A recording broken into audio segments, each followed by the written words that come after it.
नमस्कार दोस्तों, आज हम पढ़ेंगे public and private health services. Health services दो तरह की होती हैं, एक प्राइवेट जिसमें कोई एक इंडिविजुअल होता है या फिर वो हेड बन जाता है और उसके बिहाफ में कई डॉक्टर्स कई नर्स मिलके एक हॉस्पिटल बना देते हैं। एक ऐसा हॉस्पिटल होता है और एक हॉस्पिटल ऐसा होता है जिसे गवर्नमेंट चलाती है। ऐसे हॉस्पिटल को हम पब्लिक कहेंगे और वैसे जो पहले मैंने बताया था उसे हम प्राइवेट हॉस्पिटल कहेंगे या प्राइवेट हेल्थ सर्विसेज कहेंगे। आइए तो सबसे पहले पब्लिक हेल्थ सर्विसेज स्टार्ट करते हैं। आइए तो इसको सबसे पहले पढ़ लेते हैं। The public health services is a chain of health centers and hospitals run by the government.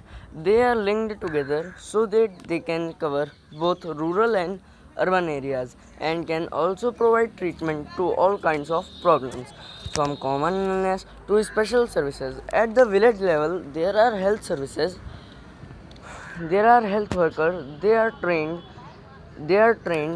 in dealing with common illness and work under the supervision of doctors at the primary health center PHC उसका full short form होता है। Such a center covers many villages in rural area. At the district level is the district hospital that supervises all the health centers. Large cities have many government hospitals, such as the one where Aman was taken, and also specialized government hospital, such as ones in Hakim Sheikh's story. आइए अब इनका अर्थ जान लेते हैं। सबसे पहले तो ये बताया गया है पब्लिक हेल्थ सर्विसेज क्या होती हैं। पब्लिक हेल्थ सर्विसेज एक ऐसी सर्विसेज है जो सिर्फ हमारा टैक्स पे करने से ही चल पाती हैं। वो छोटी से छोटी बीमारी से बड़ी बीमारी का इलाज करने में समर्थ हैं। जैसे छोटी बीमारी जैसे फीवर हो गया और बड़ी बीमारी जैसे मलेरिया हो गया। विलेज लेवल पे पीएचसी होते हैं जिन्हें प्राइमरी हेल्थ सेंटर्स के नाम से जाना जाता है। वही सारे हॉस्पिटल्स को देखते हैं। और फिर डिस्ट्रिक्ट लेवल पे डिस्ट्रिक्ट हॉस्पिटल होता है जो बाकी सारे हॉस्पिटलों को देखता है। बड़े शहरों में बहुत से ऐसे स्पेशलाइज्ड हॉस्पिटल होते हैं जहाँ पर चेकअप होता है और बाकी चीज़ें होती हैं। जैसे जहाँ पर अमन को लेके गया था और स्पेशलाइज्ड हॉस्पिटल जैसे गवर्नमेंट हॉस्पिटल में जहाँ हकीम शेख स्टोरी में हम लोगों ने पढ़ा था। आइए हम अगले पैराग्राफ को पढ़ते हैं। The health service is called public for many reasons. In order to fulfill its commitment of providing health care to all citizens, the government has established these hospitals and health centers. Also, the resources needed to these services are obtained from the money that we, the public, pay to the government as taxes. Hence, such facilities are meant for everyone. One of the most important aspects of the public health system is that is meant to provide quality health care services either free or at a low cost, so that even the poor can seek treatment. Another important function of public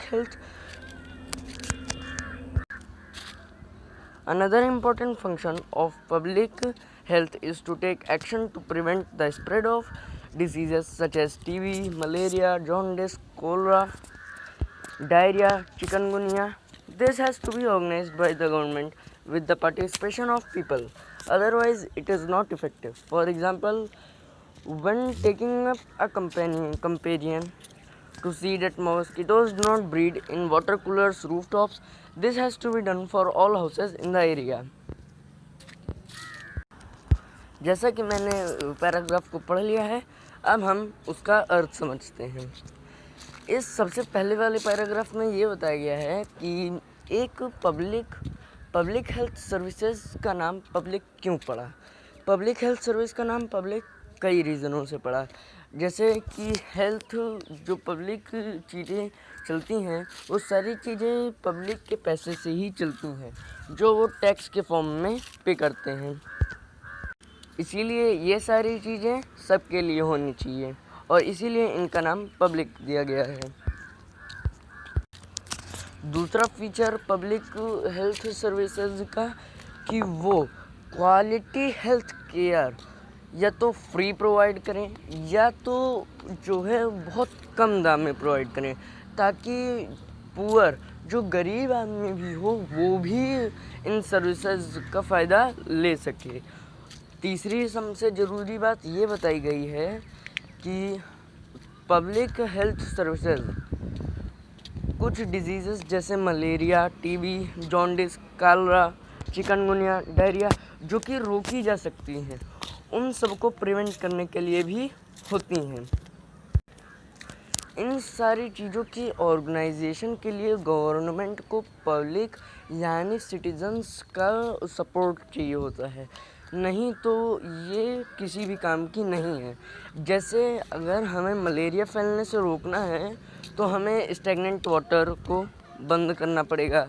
जहाँ जहाँ पानी रुकता है जैसे cooler, roof tops, जब बारिश हो जाती है तो कहीं कहीं पानी बैठ जाता है, उसमें मच्छर अंडे दे सकते हैं जिससे मलेरिया फैल सकता है, डेंगू फैल सकता है। इसीलिए हमें इन सब चीज़ों को रोकने की बहुत ज़रूरत है और एक सिटीज़न होने के नाते हमारा ये कर्तव्य है कि हम कॉन्स्टिट्यूशन गवर्नमेंट को सपोर्ट करें। आइए अब आगे पढ़ते हैं। Recall the case of Hakim Sheikh. Would you like to know what the court said in this case.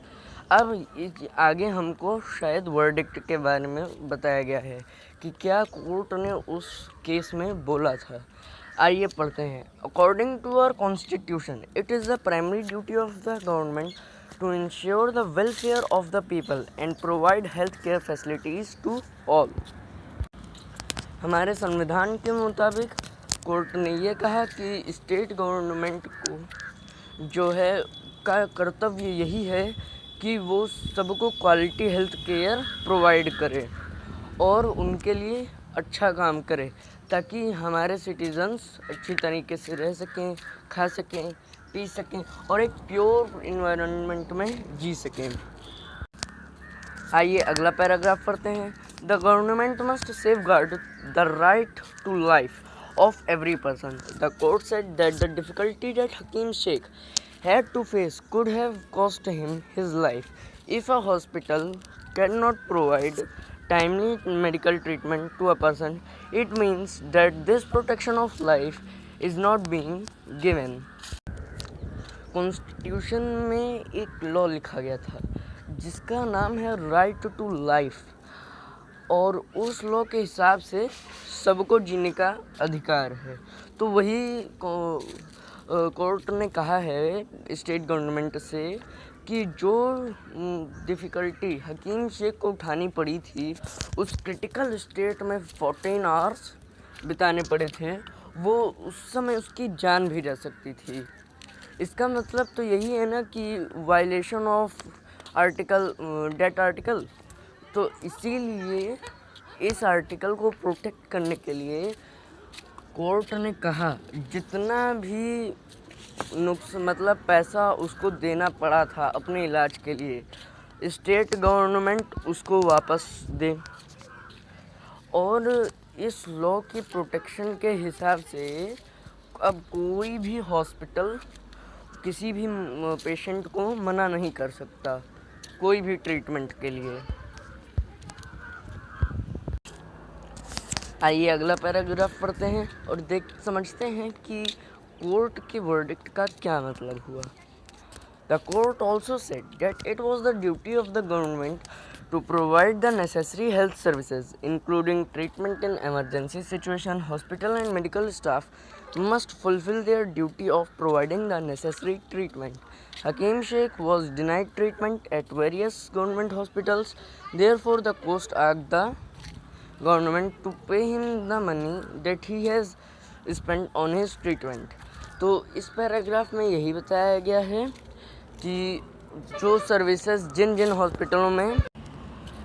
हॉस्पिटलों में हकीम शेख को डिनाई किया गया था, वहाँ पे जो फैसिलिटी अनअवेलेबल थी उसे स्टेट गवर्नमेंट वहाँ पर प्रोवाइड करे, और जितना भी पैसा उसको नुकसान हुआ है, उसने अपने इलाज पर खर्च किया है, वो स्टेट गवर्नमेंट उसे वापस दे। अब आइए हम दूसरा टॉपिक स्टार्ट करते हैं, जिसका नाम है प्राइवेट हेल्थ सर्विसेज। जैसा कि मैंने आपको बताया था कि यहाँ पर जिसका हॉस्पिटल रहता है वो खुद ही वो हेड होता है, उसके अंदर सारे डॉक्टर्स काम करते हैं, पूरा स्टाफ काम करता है। इसीलिए आइए अब हम इसको स्टार्ट करते हैं। सबसे पहले मैं पैराग्राफ को पढ़ रहा हूँ ताकि आपको समझने में आसानी हो। There is a wide range of private health services that exist in our country. A large number of doctors run their own private clinics. In the rural areas, one finds registered medical practitioners, RMPs. Urban areas have large number of doctors, many of them providing specialized services. There are hospitals providing and nursing homes that are privately owned. There are many laboratories that do tests and offer special facilities such as X-ray, ultrasound, etc. There are also shops from where we buy medicines. तो इस paragraph में बताया गया है कि यहाँ पर बहुत सारे डॉक्टर्स अर्बन एरिया में रहते हैं रूरल एरिया के हिसाब से। अगर हम रूरल एरिया और अर्बन एरिया में कंपेयर करें कि कहाँ पर डॉक्टर रहते हैं, ज़्यादा हैं, तो हम पाएंगे कि अर्बन एरियाज़ में डॉक्टर ज़्यादा रहते हैं।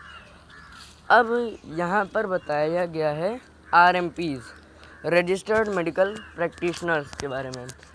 जैसा कि आप कभी हॉस्पिटल्स गए होंगे तो देखते होंगे कि जो एक डॉक्टर मेडिसिन प्रेस्क्राइब करता रहता है और दूसरा कोई बैठकर मेडिसिन्स को जैसे जैसे ही डॉक्टर बोलते हैं वैसे वैसे वो लिखते जाता है। उन लोगों को हम RMPs का नाम से जानते हैं। ये सब रूरल एरियाज़ में भी रहते हैं कभी कभी। और कुछ नर्सिंग होम्स, कुछ हॉस्पिटल्स प्राइवेट हैं। ये वहाँ पे बहुत सारी लेबोरेटरी हैं जो कि स्पेशल सर्विसेज प्रोवाइड करती हैं, जैसे अल्ट्रासाउंड, एक्सरे। अब मैं आपको एक अल्ट्रासाउंड और एक्सरे का यूज़ बता देता हूँ, आपको जानना चाहिए। वैसे तो ये टॉपिक में है नहीं, फिर भी आपको नॉलेज के लिए पता होना चाहिए कि एक्सरे क्या होता है और अल्ट्रासाउंड क्या होता है। एक्सरे जैसे हमारे कहीं किसी भी हिस्से में शरीर के चोट लग जाती है तो हम डॉक्टर के पास जाते हैं और डॉक्टर बोलता है एक्सरे करा लो।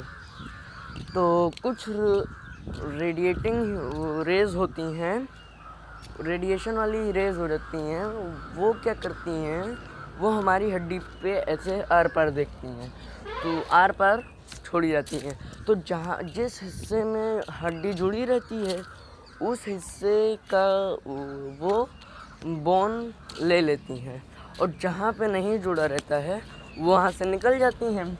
तो ऐसे हमको पता लग जाता है कि किस हिस्से में चोट लगी है। और अल्ट्रासाउंड का, जैसे हमारे पेट में कभी कभी अल्सर हो जाता है तो हम जाते हैं डॉक्टर के पास। मतलब पहले नहीं बताता है डॉक्टर कि हमको ये हो गया है, वो जाता है बोलता है कि आप अल्ट्रासाउंड करा लो। तो जब हम अल्ट्रासाउंड करा लेते हैं तब वो बताते हैं कि हाँ हमें ऐसी ये बीमारी हो गई है, ये खाओगे तो ये ठीक हो जाएगा। फिर आइए अगला पैराग्राफ करते हैं। As the name suggests, private health facilities are not owned or controlled by the government. Unlike the public health services, in private facilities, patients have to pay a lot of money for every service that they use. तो यहाँ पर बताया गया है, जैसा कि हमने पढ़ा था पब्लिक हेल्थ सर्विसेज में, वहाँ पैसा भी सिटीज़न देते हैं और यूज़ भी सिटीज़न करते हैं, लेकिन प्राइवेट चीज़ें अलग हैं। यहाँ पर एक आदमी खुद पैसा लगाता है और दूसरे पेशेंट्स से वो पैसा ले लेता है उनको सर्विसेज प्रोवाइड करके। आइए देखते हैं कैसे। जैसे मैंने आपको बताया था कि अल्ट्रासाउंड जो होता है उसको भी करवाने के लिए बहुत पैसा लगता है।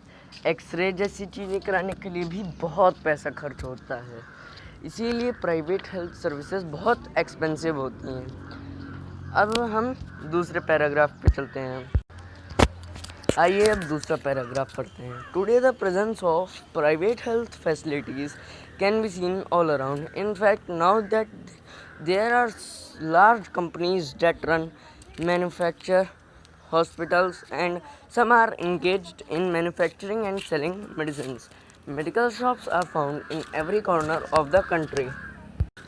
इस पैराग्राफ में यही बताया गया है कि जैसा कि मैंने आपको बताया था, प्राइवेट हेल्थ सर्विसेज का नंबर अगर हम कंपेयर करें पब्लिक हेल्थ सर्विसेज को तो बहुत कम पाएंगे, लेकिन प्राइवेट हेल्थ सर्विसेज दिन प्रतिदिन बढ़ती ही जा रही हैं। अब तो बहुत सी कंपनीज हो गई हैं जो मेडिसिन्स बनाने में लगी हैं और और मेडिकल शॉप्स तो हम भारत के हर कोने में पा सकते हैं। तो इसी के साथ ये टॉपिक भी ख़त्म होता है। धन्यवाद इस वीडियो को देखने के लिए। आशा करता हूँ कि आपको यह वीडियो पसंद आया होगा।